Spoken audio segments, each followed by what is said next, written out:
In a world where Silicon Valley titans dominate headlines, one blacklisted Chinese firm has quietly outspent almost all of them in the lab. Huawei. Yes, the same Huawei banned by the US, poured over $20 billion into research and development last year. That's more R&D spending than most of America's tech giants, including Intel or IBM, invest in a year. It sounds unbelievable. How can a sanctioned company fighting for survival be out-innovating the world's richest firms in sheer research budget? Today, we'll venture inside Huawei's engine room of innovation to unravel this mystery.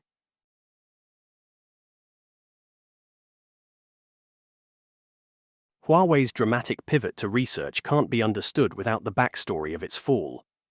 Not long ago, Huawei was on top of the tech world. In the 2010s, it grew from a Chinese telecom supplier into a global smartphone leader, even surpassing Apple in phone sales and challenging Samsung for the #1 spot. It was also the prime architect of 5G networks worldwide, poised to dominate next-generation infrastructure. Then came the storm. Since 2018, the US government has unleashed a barrage of sanctions aimed at Huawei, branding it a national security threat. In 2019, the US Commerce Department added Huawei to its entity list, cutting off its access to American technology and components. Almost overnight, Huawei lost the right to use Google's Android software on its phones, and its partnerships with US chip makers and software vendors were thrown into doubt. Worse was yet to come.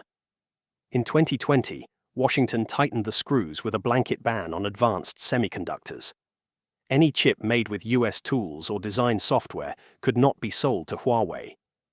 This move effectively barred TSMC, the world's leading chip foundry, from manufacturing Huawei's cutting-edge Kirin processors. Huawei's lifeblood for premium smartphones and telecom gear was cut off. Allied countries like the UK, Australia, and Japan followed by excluding Huawei from 5G network rollouts under US pressure. The result? Huawei's smartphone business went into freefall, and its global 5G contracts faced intense scrutiny.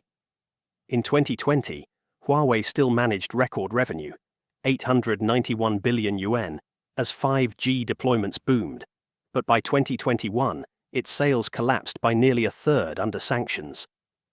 The once profitable consumer division, phones and gadgets, was gutted. Revenue in that segment plunged 50% in a year.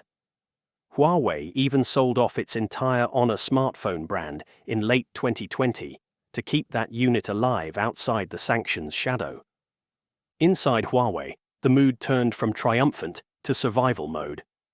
Founder and CEO Ren Zhengfei issued stark warnings to employees. In an internal memo that went viral in China, Ren wrote, "Huawei needs to tone down any over-optimistic forecast and make survival its most important creed in the next 3 years." He predicted a painful period lasting a decade and urged staff to focus on saving the company rather than chasing lofty growth ambitions. The message was clear. Huawei was in the fight of its life. Normal cost-cutting wouldn't save it. The usual playbook had to be thrown out. Since the company couldn't buy many critical technologies anymore, it had to invent its own. As one Huawei representative put it, since the company cannot acquire modern technologies, it should increase investment in developing its own solutions. In other words, research became a matter of survival, not just growth. The Chinese government, for its part, was widely suspected of propping up Huawei as a strategic national champion. But analysts note that Huawei's resilience has been multifaceted. Yes, patriotic Chinese consumers rallied behind it, and state agencies likely funneled business its way. Yet Huawei itself took drastic steps, from stockpiling critical components before the ban to restructuring its business lines. By 2019, anticipating trouble, Huawei had redesigned its 5G base stations to eliminate all US-made parts. It accumulated years' worth of high-end chips, like 7-nanometer Tiangong base station chips, while it still could. These moves bought time. Meanwhile, Huawei's once lucrative phone business pivoted inward to the Chinese market. 95% of its handset sales are now within China, and the company leaned on its less glamorous divisions. The carrier networks unit, selling telecom gear, remained a stable bedrock, and the enterprise business, cloud services, data centers, and power equipment, actually grew 140% over 5 years, partly offsetting the smartphone plunge. Still, overall income is far below pre-sanctions peaks. By 2022, Huawei's revenue had stabilized around 640 billion yuan, down from 890 billion yuan in 2020. Profit margins shrank, and 2022 even saw Huawei's first quarterly loss in decades as R&D costs surged. This is the context in which Huawei made its $20 billion a year research gamble. The company was cornered, cut off, and in some ways, dumbfounded, as Ren admitted, that its decades of using the best global components had suddenly ended. So Huawei's response was essentially, double down on R&D and build everything ourselves. It's an audacious plan, perhaps the only plan they had. Let's dig into the numbers behind Huawei's R&D machine.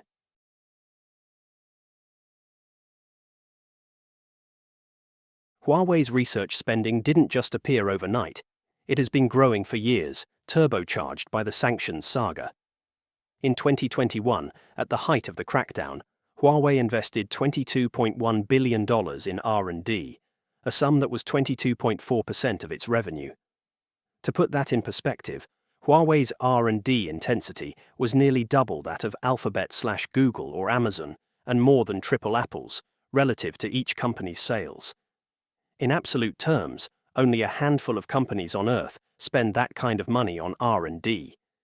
In fact, data compiled by Bloomberg showed Huawei was one of just 6 companies worldwide to top $20 billion in R&D that year.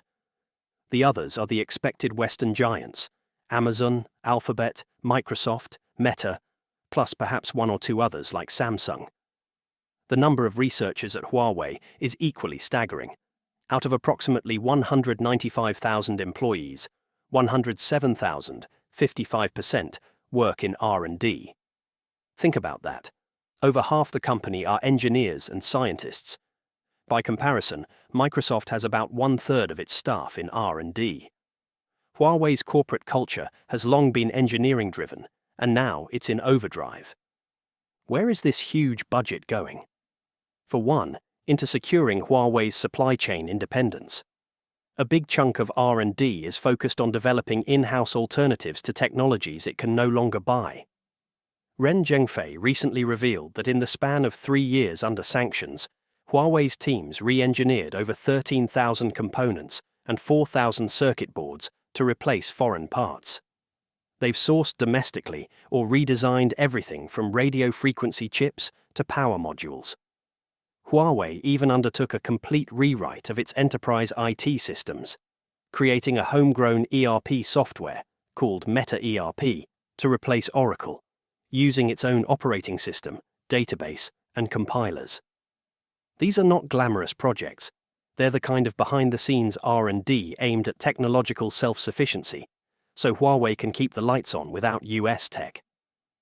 A Huawei representative summed up the strategy. Cutting costs won't solve the problem. Instead, increase future-oriented investment to develop our own solutions.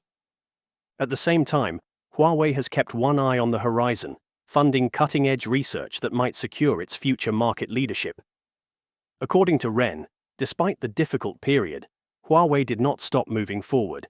In 2022, it spent $23.8 billion on R&D and planned to invest more in cutting-edge exploration as profits allow. Crucially, Huawei's private ownership structure, it's not publicly traded, it's essentially employee-owned, enables it to reinvest earnings heavily without worrying about Wall Street. Analysts point out this long-term planning mindset has helped Huawei endure, in contrast to Western competitors who face quarterly shareholder pressure. Huawei can afford to run lower profits and plow money into research because its shareholders, mostly employees, and the Chinese state banks providing credit, are more patient. Indeed, Huawei's net profit plunged 32% in the first half of 2025 due to heavy R&D spending, but the investment is seen internally as vital for survival. Globally, Huawei's R&D budget now rivals that of the biggest spenders in tech. It surpassed Microsoft's and Apple's R&D outlays a few years ago. Apple, famously flush with cash, still spent a comparatively modest $18 to $26 billion on R&D in recent years, around 6 to 7% of revenue. Apple's late founder Steve Jobs once quipped, "Innovation has nothing to do with how many R&D dollars you have," implying it's about the quality of talent and ideas, not budget. Huawei seems intent on testing that maxim by throwing enormous resources into its talent and ideas.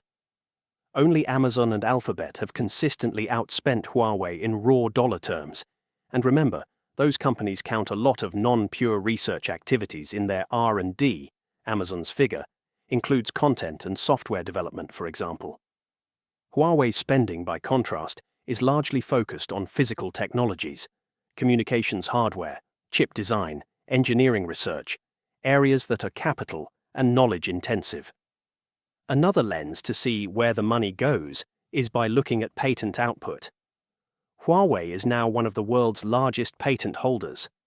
In 2021, it filed 2,770 patents in the United States alone, ranking number 5 among all companies for US patents. Globally, Huawei holds over 100,000 active patents across 40,000 families, an enormous portfolio spanning telecommunications, networking, computing, and more. This patent trove is both a byproduct of heavy R&D and a strategic asset in its own right, allowing Huawei to earn licensing income and participate in standard setting, for example, earning royalties from 5G patents. In 2022, Huawei even led the world in international patent filings via the WIPO system, a statistic frequently touted by Chinese media as proof of its innovation. The sheer volume suggests that Huawei's billions in R&D aren't just disappearing into a black hole. They're resulting in technical know-how that Huawei owns. So Huawei's R&D spending is enormous and growing, roughly 1/5 of its revenue in recent years. But how exactly is Huawei organized to use this money? What does its engine room of innovation look like on the inside?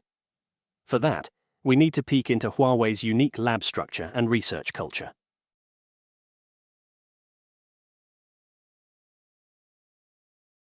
Behind Huawei's products lies a sprawling network of research institutes that the company collectively calls the 2012 laboratories. Despite the futuristic name, the 2012 labs were actually founded in 2011 to 2012 as Huawei's answer to IBM Research or Bell Labs, a place for long-term, fundamental R&D.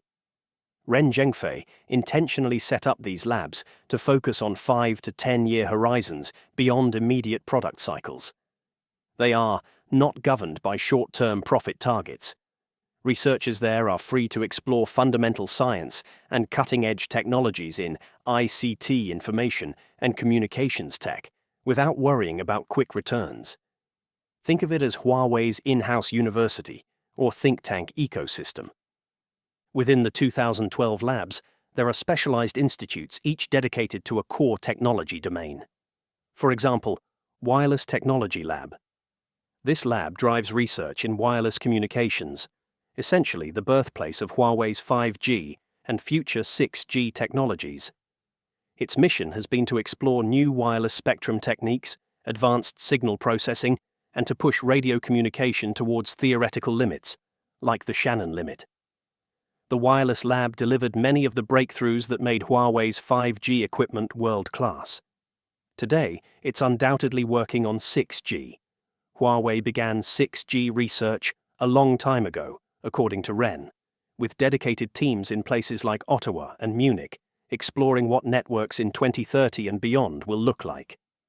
Huawei expects 6G to hit the market around 2030 and started investing in it in 2017, even as 5G was still being rolled out. By 2019, Huawei had over 100 researchers in Canada and China already working on beyond 5G wireless tech.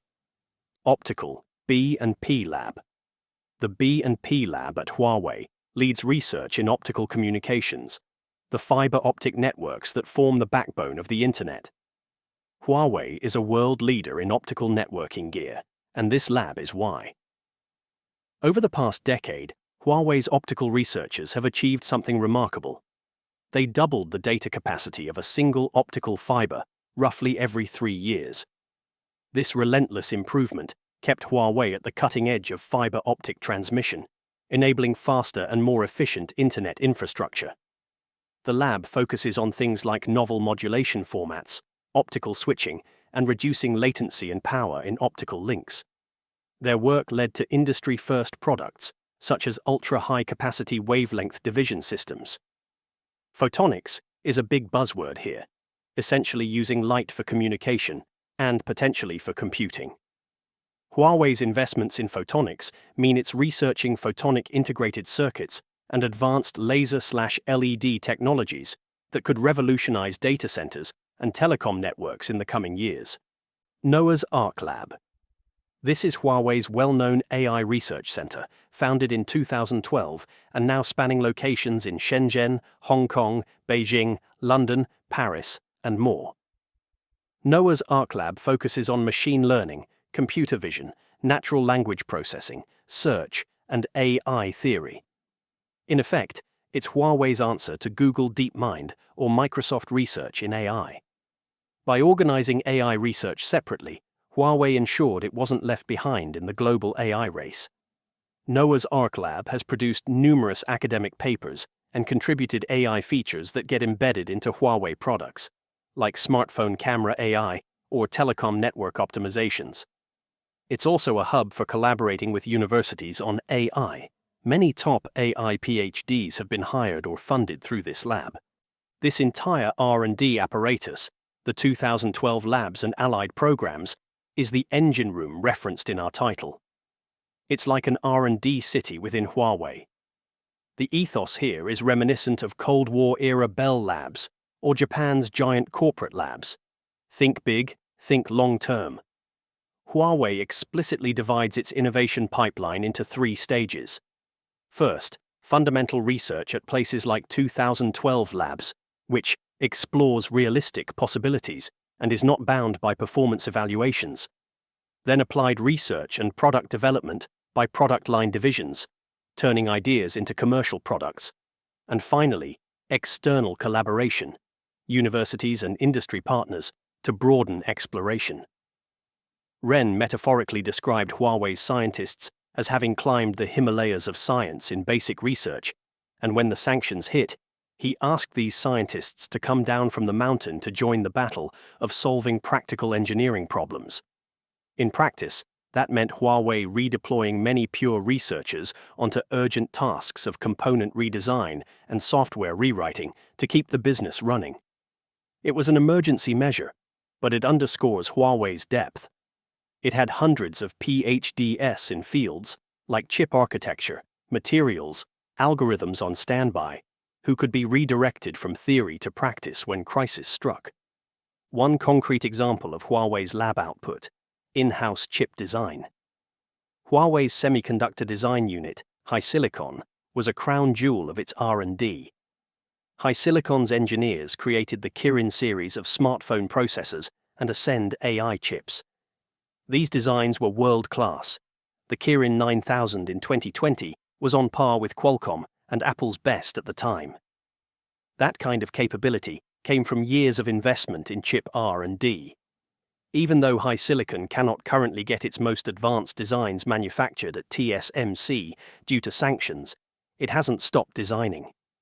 Huawei is reportedly researching new chip architectures and chiplet packaging techniques to work around fabrication limits. It's also investing in domestic chip fabrication research.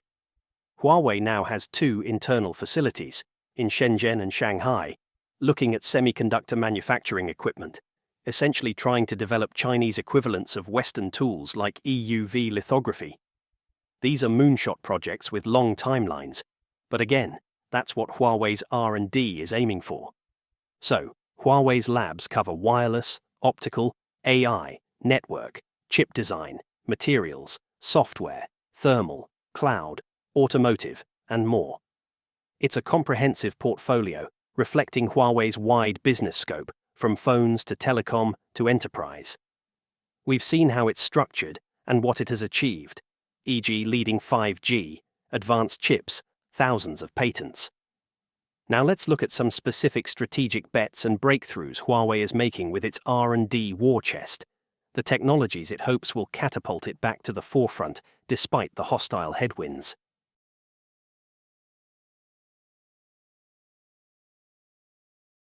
Huawei's $20 billion R&D spend isn't just about playing catch-up with lost foreign tech.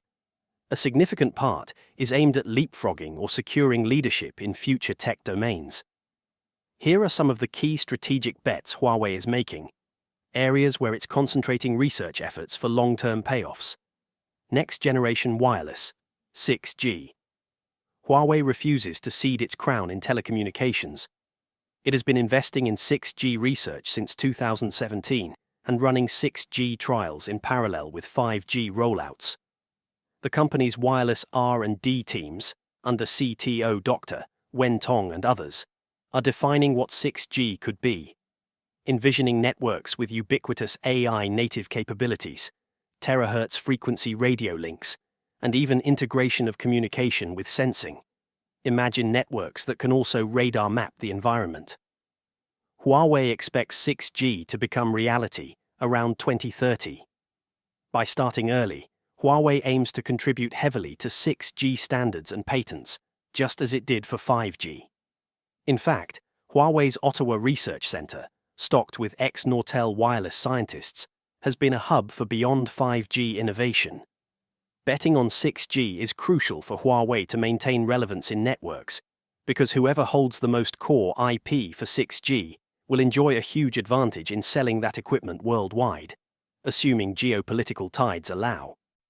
Advanced chip design and semiconductor tech. Chips are Huawei's Achilles heel due to sanctions, but also a focus of its boldest bets. HiSilicon continues to design advanced processors, from mobile SoCs to AI accelerators and networking chips. Huawei has reportedly designed server-class AI chips, like the Ascend series, that aim to rival NVIDIA's GPUs for domestic China's AI needs. At the same time, Huawei is pouring research into semiconductor manufacturing innovations. For example, it's exploring new chip packaging and architectures, like multi-chip modules or stacking, that could boost performance without needing the absolute smallest transistors. Huawei is also rumored to be involved in projects to develop lithography machines and other chip-making tools indigenously, an extremely difficult, expensive endeavor traditionally led by firms like ASML. Another angle is EDA software, electronic design automation. Huawei has launched its own EDA tools on Huawei Cloud to start replacing Synopsys/Cadence tools that are restricted. Essentially, Huawei is investing along the whole chip value chain, from design to tools to potentially fabrication techniques. It knows that regaining semiconductor independence is a long game, but it's spending now for payoffs 5 to 10 years out. New materials, GaN and beyond. One clear win from Huawei's research bet has been gallium nitride, GaN, semiconductors. GaN is a wide bandgap material that outperforms silicon in high-frequency, high-power applications, perfect for 5G, RF power amplifiers. Huawei started using GaN in its 5G base station amplifiers early, which gave it a notable edge. Its 5G radios became lighter and more energy efficient than competitors, in part due to GaN-based electronics. A leading telecom analyst noted that Huawei's long investment in GaN put it ahead of Ericsson and Nokia in this aspect of 5G hardware. Now, GaN tech is also relatively sanction-proof. China controls much of the world's gallium supply and has plenty of equipment to make GaN wafers. These bets illustrate Huawei's broad vision. It's not just trying to survive by cloning old tech, it's also striving to innovate into new markets. The company's ability to file thousands of patents on 6G, AI, chips, etc., even under sanctions, shows it's playing the long game. Already, some R&D achievements are bearing fruit.